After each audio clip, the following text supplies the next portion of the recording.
on our appeal today, which is interested for those legal fees present. There are no apologies. So we move to item 3.1, which are the 2022-23 fees and charges. The recommendations taken, recommendations on pages 1 and 2 of our agenda, noting that there are two portions of the fees and charges, some of which are subject to the special constitutive procedure, and some which are not subject to, and that's quite clear in those. I don't think we need to be moves that it's going to be wanted to read now. However, do I have a mover for the fees and charges for the 2022 financial year? I'll move. Councillor Dean is moving, and Councillor Reid is seconding. Councillor Dean. In order to keep the lights on System 9, we really have no options but to set fees and charges and to set them as fairly as we can. Under the legislation, they can't be set at a rate of our council, but they do need to be set at a rate where the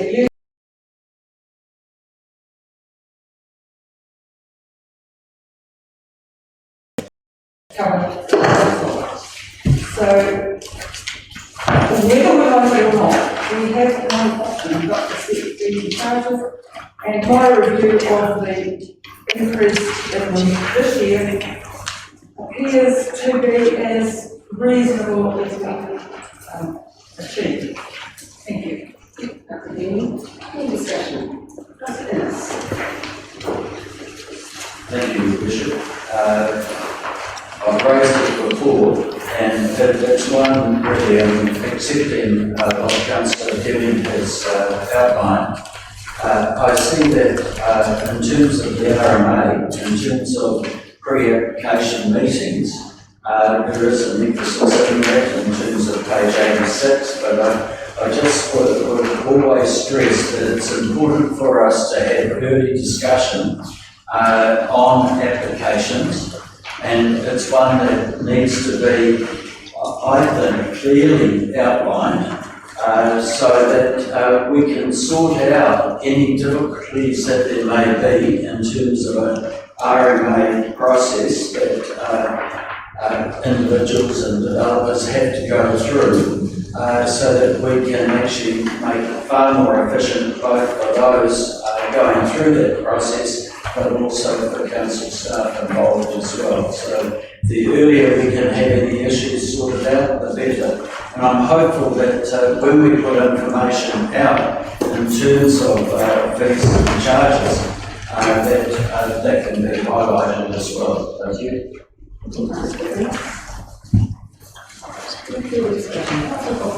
Madam Chair, I acknowledge the wording that's been written on page 9 about the Gambling Act and Racing Act.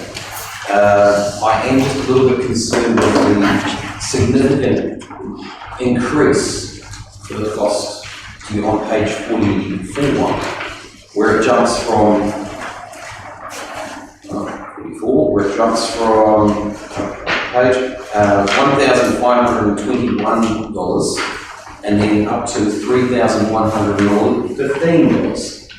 Quite a significant increase. So I'm just wondering, apart from what's written on page 9, is there anything else from the staff that could justify? Through the chair, there are several fees where what we've got in here is a deposit for body work being done with fees charged all the way through. What we found is that the deposits we have had were reflecting the actual cost of whatever the application was, with an after price at the end for the applicant.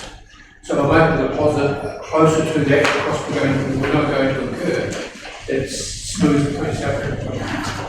So it's not that the fee has charged, the deposit for the work has changed. So will there be a chance that if the staff do not use the money will be refunded back to the person? Absolutely, yes.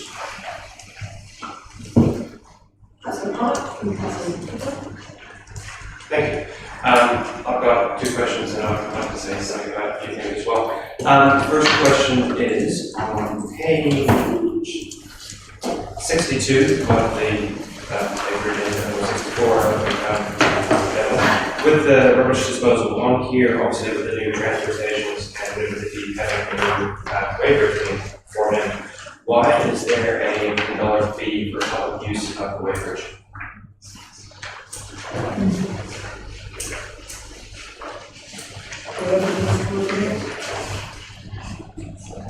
Well, no, it's I understand that it's being brought up, it's being brought in. What do you think? Yeah, that's your feet. I mean, also then it wasn't a waiverage and now there is. Obviously, it would probably be to improve costs, so why is it not public use of it? I mean, what about contractors, obviously, if it's ourselves, that's like a different thing because it's going in, it's that you're paying ourselves basically for the work we're doing, but any contractor that would want to go, that would be determined public use of it. Something that's not a, let's say, a charge Dave Lindsay could answer probably if he was here, or online. Currently, there are no facilities for weighing at the transfer stations, they're now checked by volume.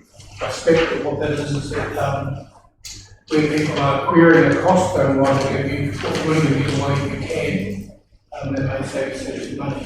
But that's what I'm assuming, I'm not sure it's exactly the case. I guess the question is, do we charge for the public use of the weighbridge at resort for that alignment? And it would be useful to have that information. Are we able to try and get that information before we get the agenda item? The other question is as well, which is not necessarily getting it done now, but within this agenda piece, the rates and fees, it's come up in the past where the levels of fees for dog ownership, registration, and whatnot. This is the time, maybe not the time, this is the place, but not the time to do it. Would that be through the long-term plan rather than annual plan? Thank you for clarification. And I'll just, a couple of comments about it as well, about the whole, there's a lot of stuff here, so I'll just bring up a couple of points. In regards to the fact that there's now going to be a weighbridge down and Unity, which I think is absolutely fantastic. From being a previous contractor looking after the parks and gardens, we had to come all the way back to town to weigh the trucks to get the things and wasted so much time. So this is going to save so much extra time in the future for any staff that have to go and deal with things. It's absolutely fantastic. Down on page 13, the fact that the overdue charges have now been removed for the library books. Woohoo, well done, that's awesome. And also, we're looking on page 49, we've got the internet is now free as well. So I would hope, does that include Wi-Fi, which is a probably a follow-up question? Does that include the Wi-Fi as well as the computers, or is that just that use of the computers? And I think we do have Paula online. Are you able to respond to that one, please, Paula? Yes, there are two points here. The question do we charge for Wi-Fi?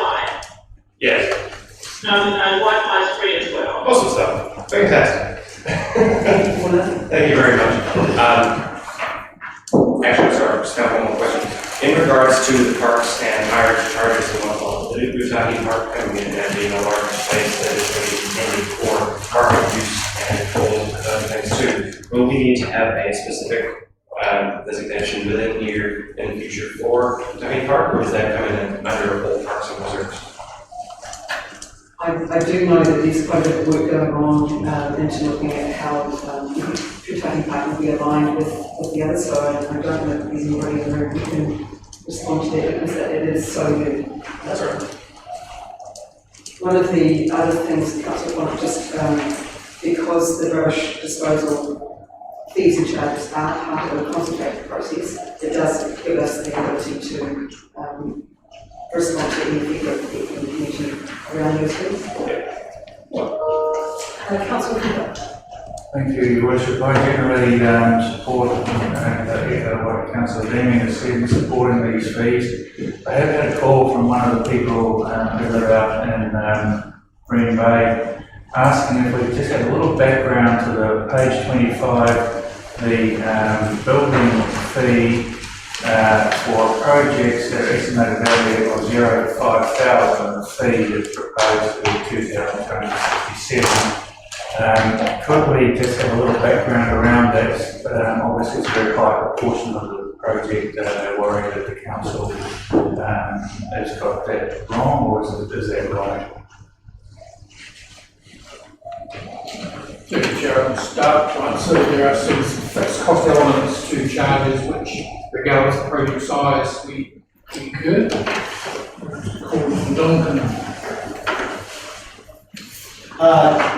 It's good to get the fees are right as shown, and I agree that it is seems a lot for a small project.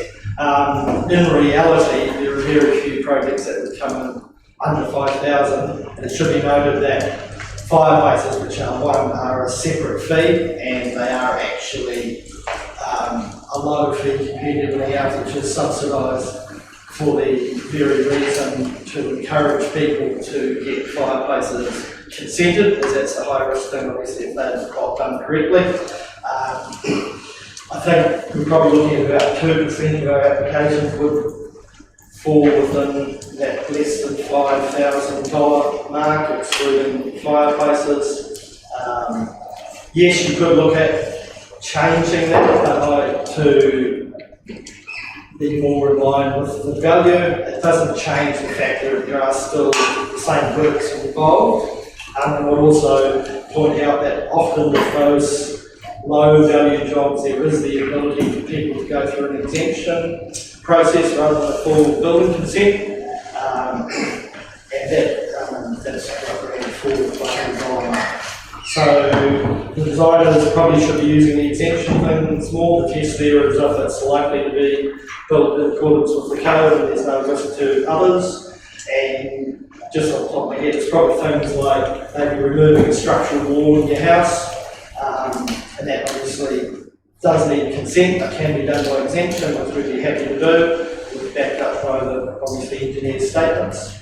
So there are other ways around that fee, but if you were of a mind that it did seem to be out of whack, my comment would probably be that it should be looked at in totality, and we do have a full review of those building fees planned for later this year. Because I think to pull one of them out, because if you say 0 to 5 seems over the top, you can probably say 5 to 10 seems over the top as well. So until we've probably done that full review of all our fees, I probably think that sticking with the status quo is a better way, particularly as there is another group available for most of those types of minor applications, and there are very few of them, because obviously in today's world you can't get much for 5K. Thank you, Marion. Appreciate the answer, and I'll pass it on. Thank you very much. Yeah, sorry, Madam Chair, I have another question. I'm glad Councillor Tom brought it up on page 62 about the rubbish disposals. In there, it's talking about cubic metre for everything, whereas when you look at the resort's website, it talks about in tonnage. So there seems to be a little bit of a disconnect between the two systems. Since there is a weigh station at resort, wouldn't it be better to include what the tonnage should be on the council side of things, rather than what the cubic metre is?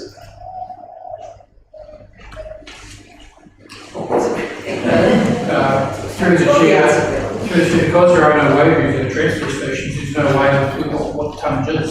So we've only used our way we can practically do it. Through the chair, I'm distinctly just referring to the resort centre, which actually collects probably the majority of the waste around the district. Not all of it, admittedly, but it does, and I would have thought that we would have included a separate column for that, just so that we can actually have clear comparisons, so the public actually got a clear indication of what the resort cost is. The other side of things was, if we are encouraging more people to recycle their vegetation costs will actually be cheaper as well. I'm surprised that it's still, as it says on here, $22.50 per cubic metre, when it could actually be a lot cheaper for people to actually encourage to actually separate their vegetation out and dispose of vegetation.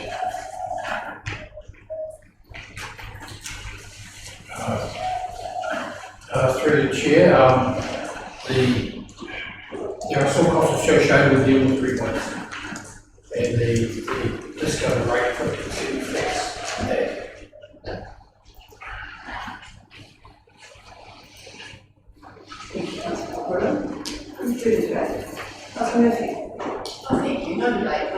to support what Councillor Rillo said, and I guess, yeah, through the last year or so, we have looked at ways that we could be incentivising people to minimise waste, and I think it's a good suggestion, so maybe we can discuss that further in our upcoming meetings.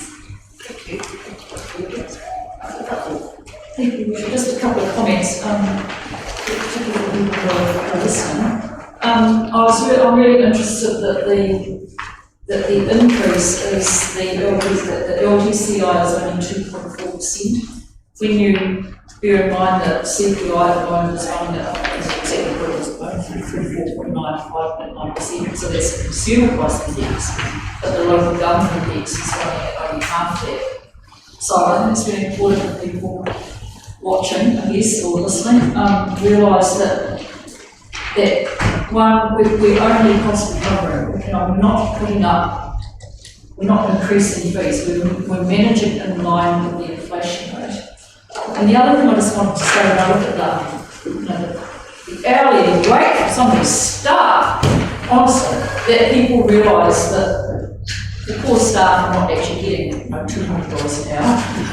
It is a really complex analysis of all the costs that go into a particular activity. And often I think members of the public, if you look at Facebook, for example, think that these are outrageous charges, but actually it's a very complete way of looking at the whole cost of running the organisation. So, yeah, those are just a couple of points. I think particularly the LGCI weighing less than consumer price index is really quite interesting, and I'll be watching as I fear it may go up. So, thank you. Thank you, Councillor. Councillor Martin? Yes, thank you. The interesting thing on page 63 is we had a big discussion last week about needing to get rid of television screens, e-waste, whiteware and all sorts in here at length. And here we see that it's being carried out, and I would encourage people to take their televisions and gas bottles or whiteware instead of chucking them down the bank in the rural area, because it's not very much to take it in. So, thank you. Councillors, I'll just need to highlight the fact that the one fee that is extraordinarily outside of the normal 2.4% LGCI or nil rate with the brush rate is the water rates. And you'll recall that we had made the decision to increase the water rates by about 31%. Now, I know that that's a headline figure because that is an extraordinarily high percentage change. However, we do need to be cognizant of the new drinking water standards and the impact of the Marsden Point Refinery no longer refining fuel. So our income from water rates is going to take a dramatic hit as a result. And while I would rather not have to increase the rates for everybody as a result, that is the only option we have to continue to get the income from water rates that's required to run the system, no matter how much water is actually going through the pipes. So that water rate increase is going to impact people. We will get a number of submissions, I'm sure, on that. That will probably be the number one issue that people are concerned with, and I don't blame them. However, we have been such good guardians of our water assets over the years, we need to continue to do that. We could look at the fact that there might be an entity coming who will have the problem, but we're not like that. We are good guardians of our assets, and we take it responsibly, and we do pass that cost on to water consumers. So it's just something that I really need to highlight today. We will be going out to consultation for that, obviously, and we will get feedback, I'm sure. Or maybe not. Maybe people will just go, yep, forget it, and understand that. That's the point. So just confirming that we will be consulting on the fees and charges that are part of the special cost procedure, and the others we will not, because they're not subject to that. We need to make it very clear. Councillor Dean, you're right. Thank you. I just want to reiterate how I opened the discussion. that council has followed the criteria that the Office of the Auditor General has set, that charges cannot have a profit component, reflect the actual and reasonable costs incurred by council, and those who gain the benefit of council services contribute appropriately to those costs. And there should be no cost subsidisation between functions to ensure that the person who gets the benefit pays and public benefit component is covered by the public. Thank you. Thank you, Councillor Gilmore. Right, replies been heard. I'll put the motion. Those in favour, aye. Aye. Against? Carried. Item 4.2, the 2022-23 annual plan constant consultation. Rating policy for Whangarei freehold land. The recommendation on page 99, there, Councillor Holmes is moving in, and Councillor Clark is seconding. Councillor Clark. Yes, Ross. I see, Councillor Holmes. I got my tongue in. Okay, the recommendation is that the council adopts for consultation, 1, 2023 draft rate commission postponement policy, marriage freehold land, 2, statement of proposal rate commission postponement policy, marriage freehold land, and 3, change to delegation results from proposed amendments.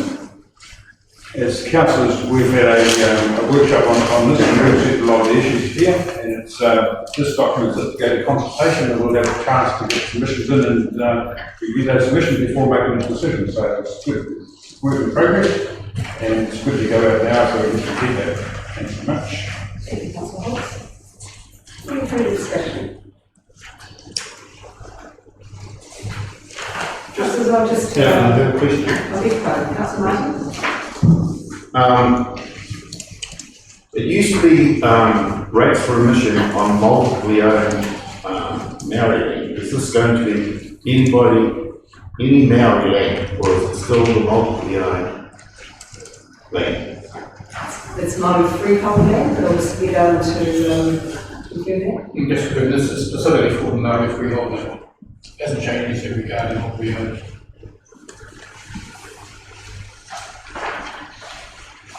Any further discussion? I'll put that motion. Those in favour, aye. Aye. Against? Carried. Item 4.3, page 117, the annual plan consultation and assessment. The recommendation is on page 117. Do you have a meeting for the recommendations? Councillor Clark is moving. I will second. Councillor Clark. It's good that we're finally getting to this after all the bumps and hurdles we've had to go through to get to this stage. This is the chance for everybody in our district to have their say on how we're putting things out there, the changes that are coming across, and we really need to hear from as many people as possible. And if you want to make us work, give us some feedback because we have to read them all. It's great to be able to actually engage with people in different forms, in a different way, and the different ways we are going out and going to be reaching people through media and mediums such as online and mediums in that different way, which will actually allow people to chime in from anywhere without even leaving their house, which is fantastic. But at the same time, we respect that we're within a pandemic and whatnot, and the fact that we have to look after as many people's health as possible. And as much as we all want to go to public meetings at times, we have to do things different ways. The few things that we had to go out with in here within the general rates, the UAGC is good that we're going to be providing or consulting on and a more equitable option for people in the lower end of the housing market as well, who have been impacted by the changes of the revaluation, thank you. The revaluation of all the houses. Also respecting the fact that the whole pool of money that is taken in for rates is the same amount, but it's just divvied out in different portions across everybody. It's one of those things that if you're in a situation where you are entitled money, we need to be able to hear from you as well. So if you're going to be affected by this one way or another, we need to hear from you. It's great to have there's kind of examples within it that the UAGC shows it throughout it and allows people to get an idea of exactly what it means, though it's one of those things that even though it's only a small picture, it at least gives people an idea of what it is. Obviously, you've got the word rates coming in as well, as you mentioned in the previous item. That if we don't cover this cost now, we will be forced to deal with it at a later stage or reduce services. And I've watching social media, as soon as there's a funny taste in the water, everybody's out there and it's like, what's wrong with this? And if we want to be able to keep on top of the health services through the water that we have, we need to actually keep on top of the charges. And a little increase now over time is much better than a huge increase later on down the track, which is one of those things that nobody loves. And we don't like having costs go up regardless. It's good looking through that there's supporting documents as well to be able to give a much more thorough overview of where we actually are sitting, how much we actually do spend, and actually coming from the outside to the inside, actually seeing how much actually is in there. It's a bit of a shock to the system sometimes about how much money moves actually around and whatnot, but this is how it is when we're looking at almost 100,000 people in the district. One of the things that I'm really grateful for with all these annual plans, long-term plans, anything, is that anybody can have to say you don't have to be a ratepayer, you don't have to be adult. You can be a kid. You can, if you like to if you want to actually engage, this is your time. You can. We need to hear from you, and we want to hear from you. Please reach out to us and give us some feedback. Thank you, Councillor Connor. Councillor Poplar. Madam Chair, I've got a question. I'd like you to refer to page 134, which is in relation to the Civic Centre. I'm just going to read the statement made here, and I'm going to ask a question to that. Okay? The statement is, which we have increased to 55.6 million to complete the building in line with the latest forecasts. Who is we? My responsibility is the Whangarei District Council. Madam Chair, may I remind you that our council has only adopted 48 million? So where is the 55.6 coming from, since we, as a council, have only adopted 48 million? You may remind me that we have a budget for that project, you're correct, 48 million, and we have been updated regularly as to the increase in cost of that project. And we have been regularly updated on that.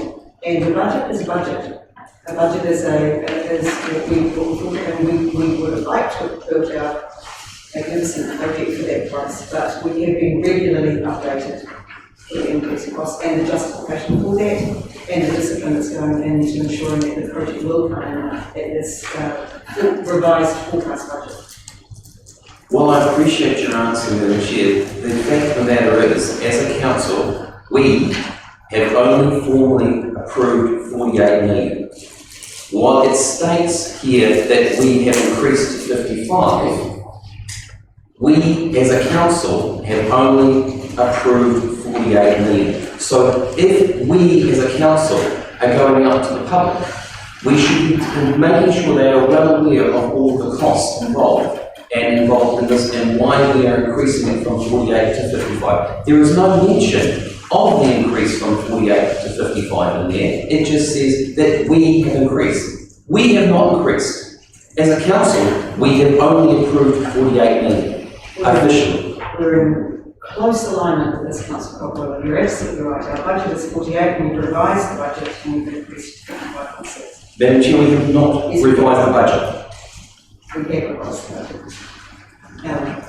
Through the chair, we get into the situation where we adopt these things where maybe we could have said we propose through the adoption of this plan to increase. You get a load of additional verbiage which confuses the situation. But we could change it to propose, and then by adopting the final plan, we will have formally changed their budget. Maybe we thought you could correct one we've made. Satisfies needs. Thank you. I challenge the board Constantine to just incorporate that into that statement. Thank you. Any further discussion?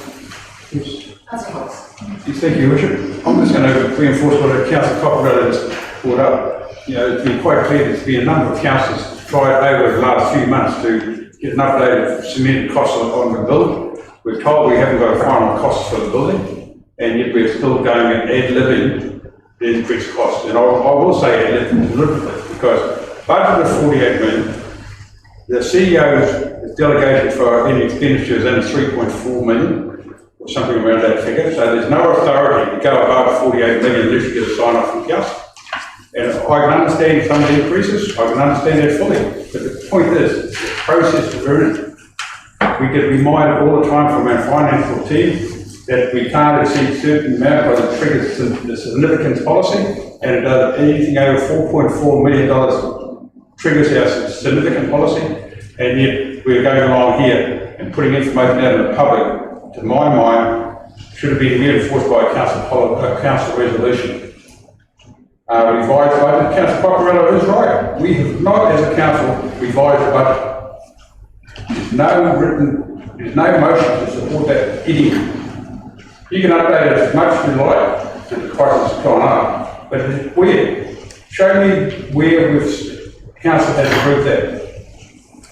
I can understand the argument. I can understand it fully. So why couldn't we get an update of this is where the budget was, this is what's happened during the process of the building, and we could have signed it off, and we wouldn't be having this debate now. At the moment, you've got councillors challenging the system, and we're going to continue to challenge the system because we have not reinforced it by a simple resolution. Councillor Hoss, I'm very happy to provide you again with all of the meeting notes that we have approved all the way through. I'm very happy to do that, and I suggest that that's an action we'll take from this meeting. I'll provide it to everybody. Every time we have included a revised update for this project. And I remind you to have a close look at the significance and engagement policy, because what you've stated is incorrect. I challenge you that I'm not. Yeah, you can challenge me all you like, but I know I'm right on something. And I certainly know a bit about the process. Thank you. As do I. That's a problem. Another question on a different topic. Page 167 talks about the Whangarei swamp, or sorry, 166 and 167 talks about the Whangarei swamp. Is there any Māori freehold land included within those areas?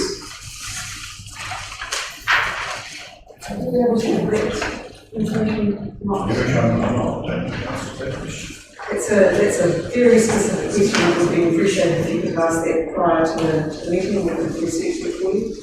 Madam Chair, the reason I'm asking the question is because we've approved an agenda item just previously going out to the public about consultation of the Māori freehold land and the rates reductions. And I'm interested to know, when it comes to the Whangarei and Whangarei swamp scheme, how much of that will actually be wiped off effectively. Councillor Coccarello, can I take you back to the remission, the proposed remission and proposed postponement policy?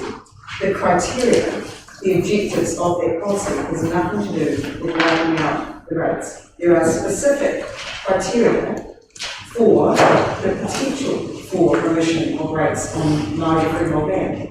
Nothing to do with wiping out rates at all. So I think you might be a little confused as to what that policy, remissions policy is all about.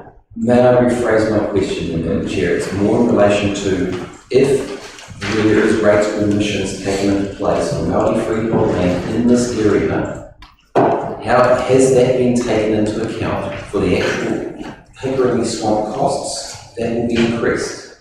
Through the chair, the remission of the Māori freehold land relates to general rates, not target Whangarei swamp. So we do have no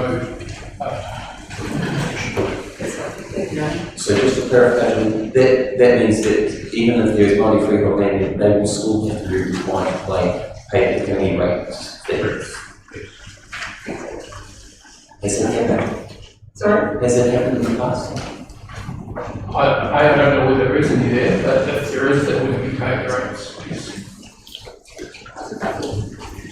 Moving on, well, actually returning to Councillor Connor, really, who's your channel, but briefly, I think it's useful to to remember that the annual plan process is really the only formal process we have for getting feedback from our communities on a yearly basis.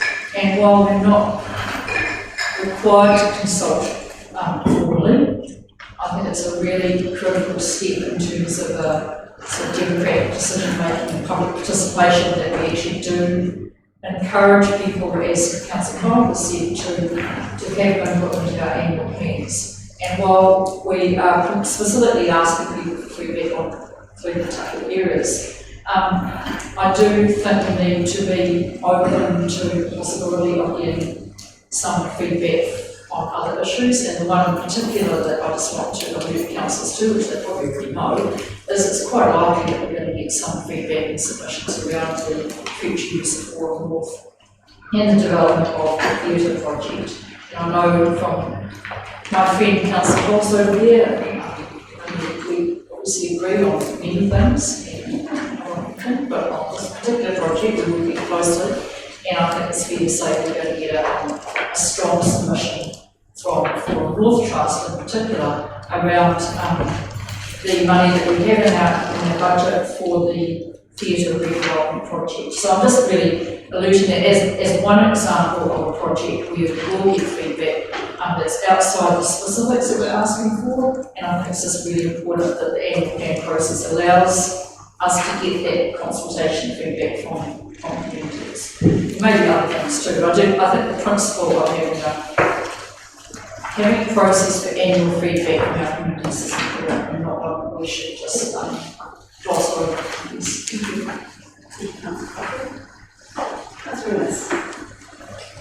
Thank you, Your Worship. First of all, I want to compliment staff for the format of the document. It's one that I feel is easily understood, and I'm hopeful that we will get as many submissions as possible. I'm really picking up on Councillor Cutthorpe's comments, and I feel when we look at direction and long-term direction, it's quite firmly set within our long-term plan, which looks out 10 years. We're currently in a situation of high inflation, unknowns. COVID has been impacted us. So what I see is that with the annual plan, it's really taking check of how we have been affected by the changes. I don't see it as something that really looks at changing the strong direction that's set out within the long-term plan, but it's more of a fine-tuning. So it's within that context I think we really need to manage expectations of those making submissions on the annual plan, that it's within the context of the long-term plan. Thank you, Your Worship.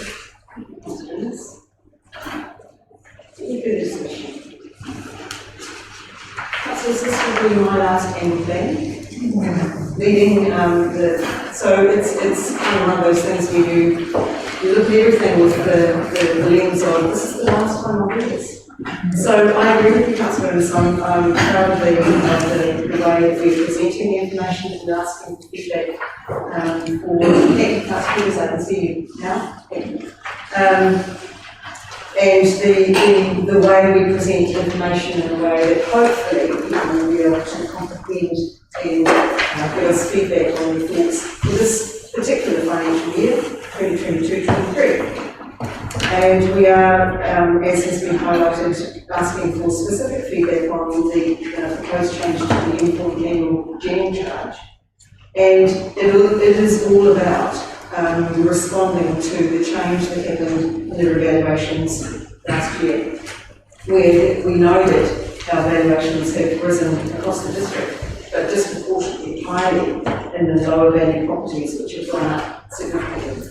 And then, if we continue to on the path that we've had, they would have disproportionately paid more in their rates than they may have done with. And so I think it is a more fair and equitable system that we're looking at introducing. And there's some really good examples in the document as to the impact of the rates if we kept under the these are on page 174 and 5 of our agenda, which show the difference between what would have happened if we kept the UAGC at 724 and the comparison of what it will be at 650. So again, we're trying to make it very clear to people what the impact is of the changes that we're proposing and the reason, hopefully, why we are choosing to consult on it. We've already covered the water rates and we think the controversy around water. It's one of those things that I would rather not have to go out with a significant increase in water rates, however, I do believe that they are justified. So thanks to the team for putting the documentation together. I know our community will give us good feedback and we will respond accordingly. Councillor Peters. I can't see, look, I really want to endorse the workers for the presentation of this and putting it together. It's great. The one thing I can't see is in the introduction any mention to housing and whether or not we will be planning to build some new pensioner housing in this new financial year. I don't know if we do have any plans for construction in the 2022. I think Through the chair, if you recall, we were waiting outcome of the work from housing strategy, so that when we make that investment, it aligns with that strategic. Thank you. So I can't give a reply, sorry.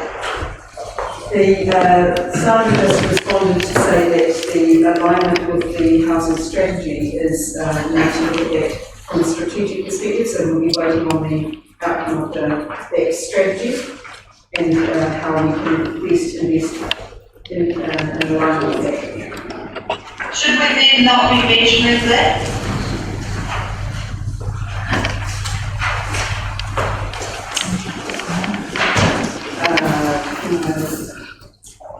Look to the team for that, as to whether or not we can add in this narrative.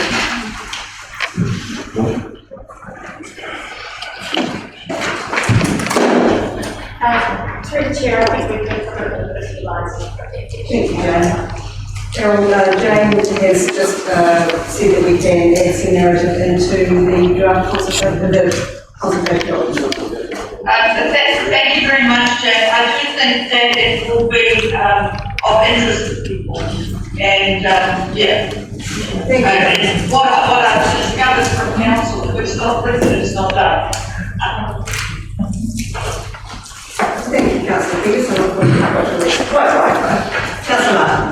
Yeah, I didn't realise we could add new things in here. Had I known that I would list, because there were a number of items that had been discussed that didn't go into the list. And now we're making changes to it. I wish the rest of us had known that could have happened earlier. And because I believe that our public should be allowed and should be encouraged to come in and tell us what they want in this and with me. Because in the past, we have had some significant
And I think when you look at, our annual plan and you look at all the things that we will be working on in the next year. That's really exciting, and I know that there will be people in my community who are going to make submissions just based on things that we're discussing and things that they're thinking about, which don't necessarily relate to, water rates or the UHC, that's okay. I'll put those in, I think, that's okay, it's an opportunity for them just to let us know, it's like a touchstone. What are they thinking about? What's important to them? I think the only thing, with the water rates, the thing that is interesting to me is that we've had quite a number of years that the refinery was closing. And so, could I just ask a question? How many years ago, I'm sure it was 2 years ago, could I ask a question to start? When did we first come to understand that the refinery would be reducing the use of water? Through the chair, and so we know at some time that they were considering that. Because I guess for me, when I've experienced this with a few different rates, I remember when the Whangarei Trust, put their rates up in a big leap, and for me it's like when things are coming fees, I always prefer to do it in a step change, rather than, the 30% people are a little bit confused. I've been reading a lot of comments on social media, and they are a bit confused because they're saying, well, if we're going to be using less water, if we're using all this, so much less water, why do they need to have this more? So it's a bit confusing.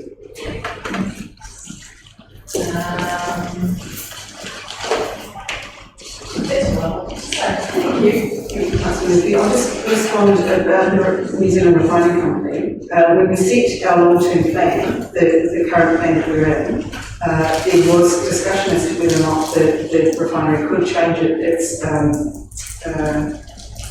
whether or not it's refining fuel. And of course that decision wasn't made. We didn't know when that would happen, so we had to budget for what was the existing information that we had. I've spoken with you, but can I just clarify something regarding senior housing and housing schedule? My understanding is that the budget that we have for pension, aka senior housing, is not necessarily reliant on the outcomes of the housing strategy. I think it's really important. Any commentary that goes on just doesn't make that close link. In fact, arguably, the money for the senior housing has got probably more to do with CBD redevelopment and city development than.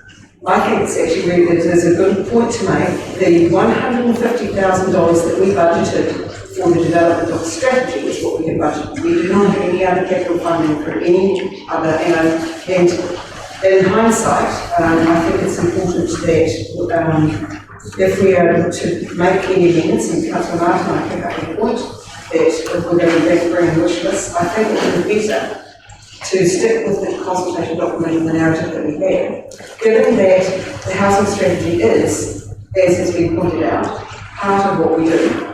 It's not something new, it's not something we want to consult on, we've budgeted for that, it's carrying on. So in hindsight, if there are to be proposed changes, it will have to go by way of an amendment.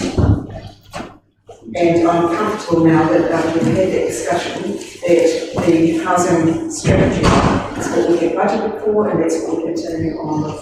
And it's probably at risk of having Councillor Peters be grumpy with me. I'm going to say we should go out with the document as it is. Councillor Deming.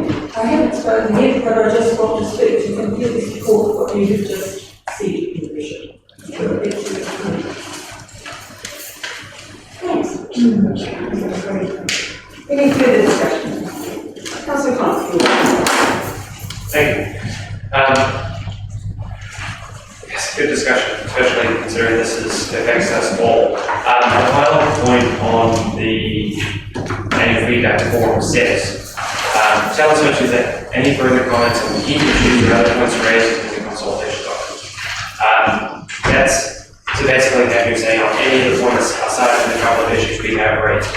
I do agree with, Councillor Gordon, that this is an opportunity for people to have their say. However, I also fully agree that the long-term plan is the main time to actually get new items into the agenda.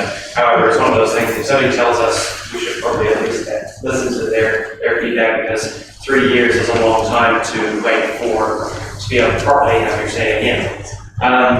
It is one of those things, the long-term plan is set for 10 years and it's revised every 3 years. And the annual plan is basically the check on the long-term plan to make sure we're following the process or adjusting to changes. This is one of the things that's always quite confusing to people in the general public, because it's not fully understood. So civics education would definitely be very welcome to help out with even these type of plans. And I would love to read any feedback we get from any public, regardless of if it's in the document or not, though we may not be able to provide it at this point in time.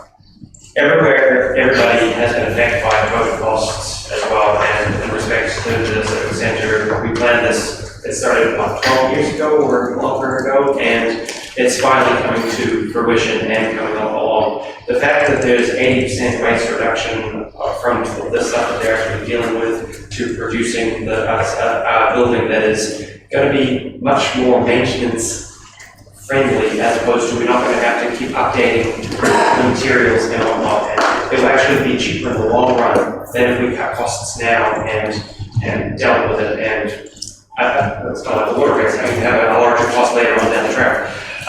It's one of those things that we don't want to have to do, but it will have so many benefits as well.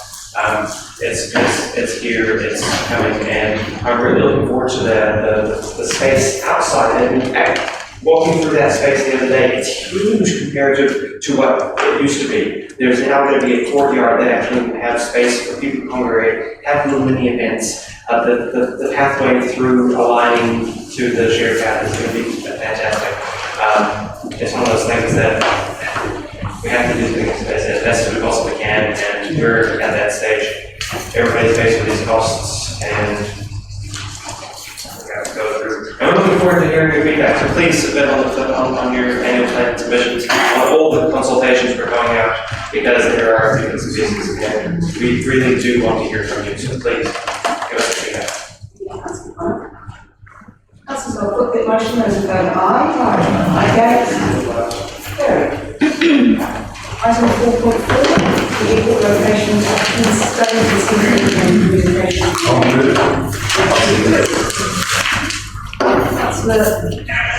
Councillor Martin, are you able to move the amended motion? I intend to move the amended motion. You want? Council notes the report, approves the communication and engagement memorandum, attachment 1, seeking feedback on work undertaken to date, and in particular on 3 preferred locations. Site 9 Ruatonga, Site 6 Ruatonga West, Site 24A, One Tree Point West. Approves the consenting strategy, attachment 2. Continues to undertake further investigations to support the project. Notes that the draft consultation document will be provided to Council prior to the commencement of communication and engagement. And 6, notes that the results of the community engagement, together with advice on the proposed location, will be reported back to Council in late June. Just add 2022 onto 2022. Thank you, Councillor Martin. It's been moved. Do I have a seconder? Councillor Cockburn. Yes, well, we've been looking around for an alternative site for a number of years now. There were a large number of sites considered, and a lot of work's been done to find out which ones would be suitable. We now need to hear from the public of anything that, any flaws or any problems or anything, and get the whole feedback from everybody. The only thing about the recommendation is that Whangarei is still operating now, and it's not necessarily off the paper.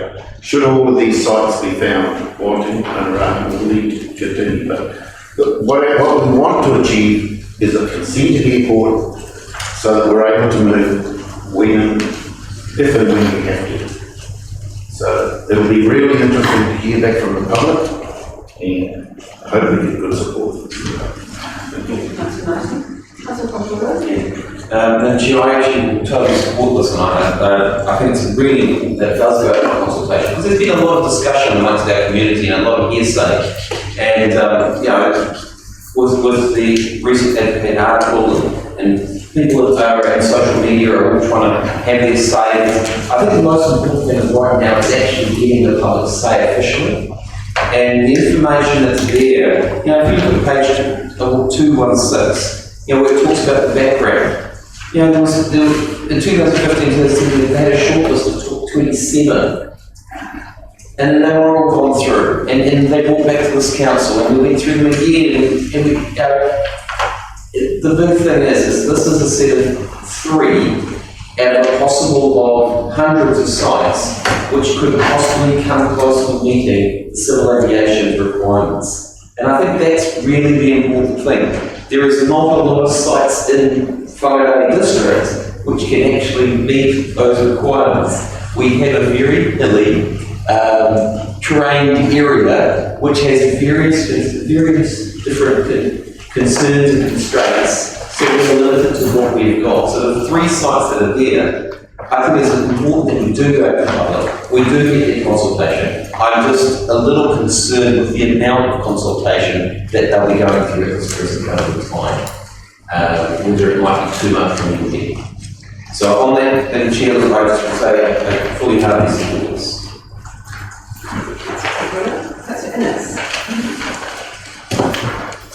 Thank you, Bishop. This is an item that is long-term planning for the future, or future-proofing of Whangarei District. It's a bit more than that too, because it really looks at the region as a whole. And when we have a look, and particularly picking up on Councillor Martin's point, it's not as if it threatens Whangarei. It's something that is looking out to future years. And when we look at the consenting strategy, it's 2-stage. The first one is to get a designation so that we understand what's required in terms of an airport. The second part of it is looking really at a plan change. And by the time that comes about, the RMA will probably be reviewed. But it's an integral part really of the economic development of Whangarei. It's one that ensures access. It's one that really looks towards consenting that has implications for the region as a whole, not just the district. So it's really a pleasure that I sort of have been involved in these discussions more recently.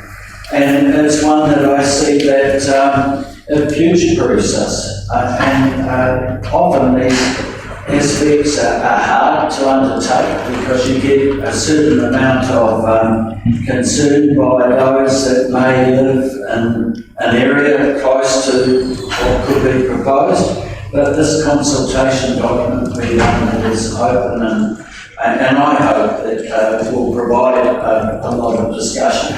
But it will need to come through council first to get through. Thank you.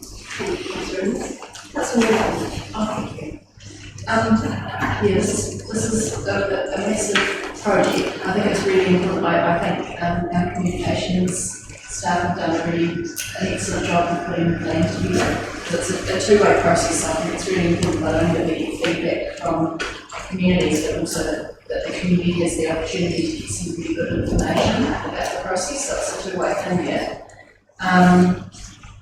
It will be a really, really big deal for the communities who look at the proposed sites, even in Google, because obviously, it will be a massive change in the future. If it ends up being built in one of these locations, that will have a huge impact on people's communities on their lifestyle. So I think we're really community sensitive to that, because I know if it was about to be built in the middle of my backyard, wow, you know, gosh, what would we be thinking? And I know that we're talking 10, 15 years out, and as councillors have explained, it's just about getting the planning in place for the future. But I think when you think, you know, 25 years ago, we didn't even have the internet. Who knows where technology will be in another 15, 20 years, and whether there will be the need for that style of young mate, you know, like the planes that are able to just put straight up, and we may not need to go down this route. And I do think there's feelings about it, because all the sites that we're looking at are beautiful, beautiful rural areas. And, you know, it is hard to think about that kind of industrial, commercial type of development and corruption out into our beautiful rural areas. But yeah, it's about getting the planning in place, and I think the communities, you know, they've heard rumours, you know, to get this good information out to them, I think is really important as a council, like I said, so that we can just be able to stay and give them an opportunity to start being involved. Thank you. Councillor Murphy. Councillor Lee. To show that on the plate, say something. So yeah, this is a really interesting one, and 2 phone calls this morning about this. It shows that a level of interest from the community in this decision. I think the communication is the important part for me. And one of the issues is the cost of it, 150 million. People do not understand where that money is going to come from. And the immediate thought is our rates are going to be increased, and that's to go with it. So I think that part of it is really important, the communication as to what it's going to cost, because we all know it'll probably be more than 150 million. And the ratepayer, I think, needs to be assured that their rates are not going to be go up hugely because of this. So the consultation side of it, the environmental side of it is really important, and I just hope that we're clear with our communication. But I think this is going to be a really interesting topic, and I'm looking forward to the engagement. Councillor Bini. Further discussion. Councillor Kwan. This is going to be a very interesting piece to go out with. Mixed feelings already coming from seeing estimates and bits and pieces being thrown around of hoorays for infrastructure upgrades around the area to not wanting to happen at all. I know that there will be people that will contest it adamantly. There's also going to be people that will be celebrating it. Personally, I hope that everybody does have their say as best as possible, because we do need to hear from as many people as possible. A couple of the concerns that I hope we will be addressing in the comms will be the fact that we have fog line, flow line area that holds all the fog that we continuously raise the issue about, but also ensuring that the streams and the rivers that go around the area, through the area, are not going to be impacted hopefully at all, if they will be sorted out so they're not so badly impacted.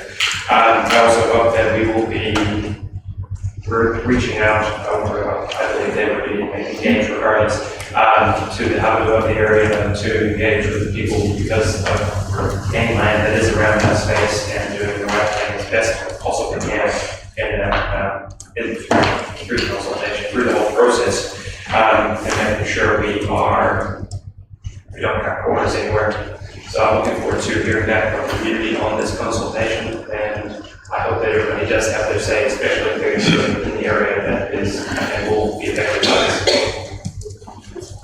Councillor Reid. Thank you, Your Worship. There wasn't much bird's left in the bowl this morning, but I'll have a little say. I can assure the public out there that we have a very capable, well-informed and well-led team engaged in the planning and consulting and reviewing of information before we make any decisions. Thank you.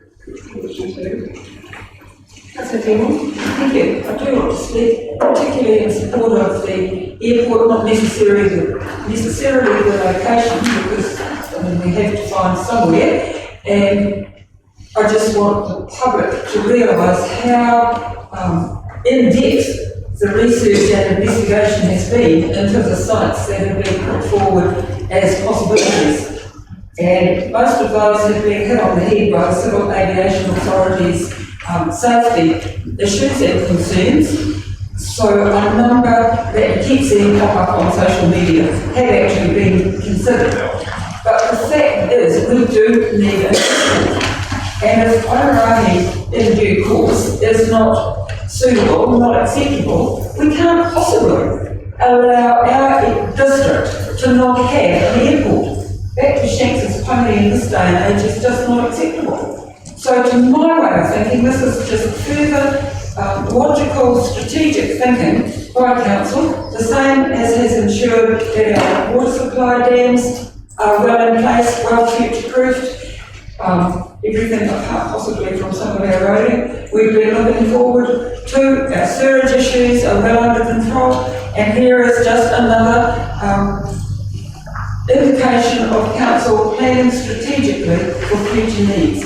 It's possibly not going to not have to build the airport in 10 years, maybe not 20, maybe even not 30, but we will have a site designated to allow that to happen when and if it's needed. In the meantime, it can be used for the project that's underway at the moment. Thank you. Thank you, Councillor Dean. Councillors, I'll be supporting the recommendations today. As is mentioned, that's a long-term project. We do currently have the airport in Whangarei. It may be that in the future it continues to be our airport. If it's not, then we have been through a robust process. And we're at a stage now where the 3 sites that got through the multi-criteria analysis, which there are 4 components worth highlighting these. Operational suitability, planning issues and requirements consentability. Now that's probably the step that we're at to check the 3 sites around that issue. They all comply. Engineering feasibility and site accessibility. So we are looking at the sense of looking forward a number of things. But we need to, this is our chance for the community to understand the 3 sites, to give their feedback on that, on the 3 sites that have been identified, and then we will be making decisions as to where to from here. So we're not preempting any decision as to which of the 3 is will be the site that could be our airport. It's very important that we understand that. The consultation document will be provided by our staff who will be signing it off. This isn't what we're doing today. This is around the consenting strategy, which is part of the documentation, which covers off all of the points. It's probably important to recognise in the Appendix A, the consenting pathways assessment, the things that we went through to decide which was the best course of action under the Representation Act. All of the other acts, and it's gone through strengths, weaknesses, considerations and recommendations. So the volume of work that's gone into this is phenomenal. Also that the feedback will come back to Council in late June this year. So again, it's not about building an airport, it's about getting all of the consenting conditions correct and getting feedback from our community. Councillor Martin, you're right on the line. Thank you. Whangarei has to have an airport. That, I believe, is just common sense. And we need to give all of our people all of the detail so they know what is happening, where it's happening, and all of the facts. And then they can communicate with us all of the issues. So I just urge you to support this. Thank you. Martin, right replies been here. I'll put that motion. Those in favour, aye. Against? Carried. Item 4.5. The Emergency Services Trust Community Engagement and Airport Noise Management Committee. Councillor Connor. Councillor Connor is moving in relations. Second councillor go by reconciliation. Just to note that there are 3 councillors who are referred to in this document. This is a council appointment, so we get those. I'll go through this, but there is an interest obviously between the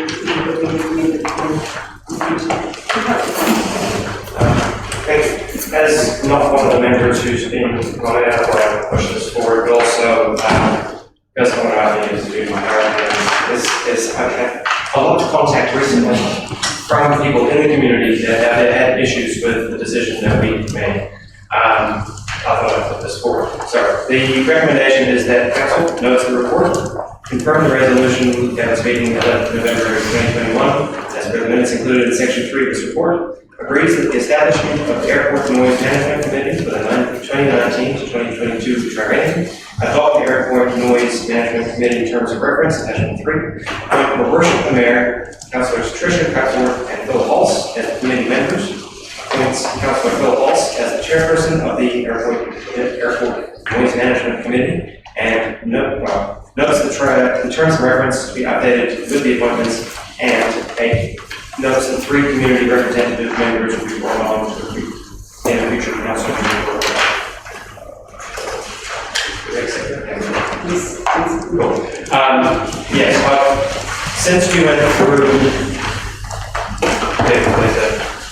what the public feels is a rushed process to get through to the next going into this space, we've had a lot of people come forward in relation to concerns around the fact that the airport is now going to be hosting helicopters, even though within the rights of the airport, the aerodrome, helicopters and whatnot are permitted to be there. It's great to be able to have this in relation to address the issues that will be coming from the community, especially directly around the airport, who are going to be mostly affected by it.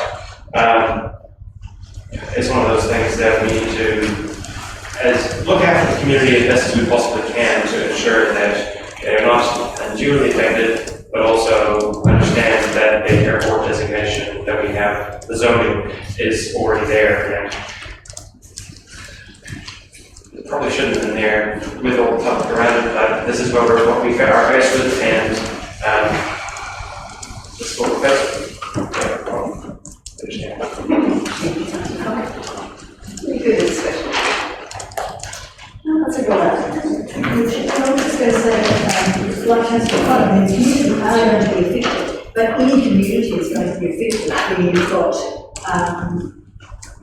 aircraft like these coming and going. On the weekend, I had the pleasure of one of these aircraft landing 300 metres away from my door.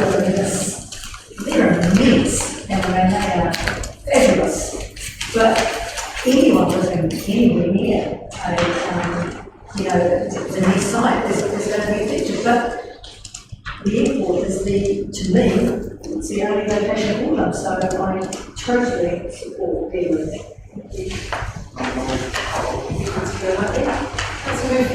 Thank you. I'd just like to wish the new committee good luck. And I'd also just like to remind them that for the last how many years, the Kensington community and local schools have been dealing with those issues. So wherever it's going to be, the people who are impacted on.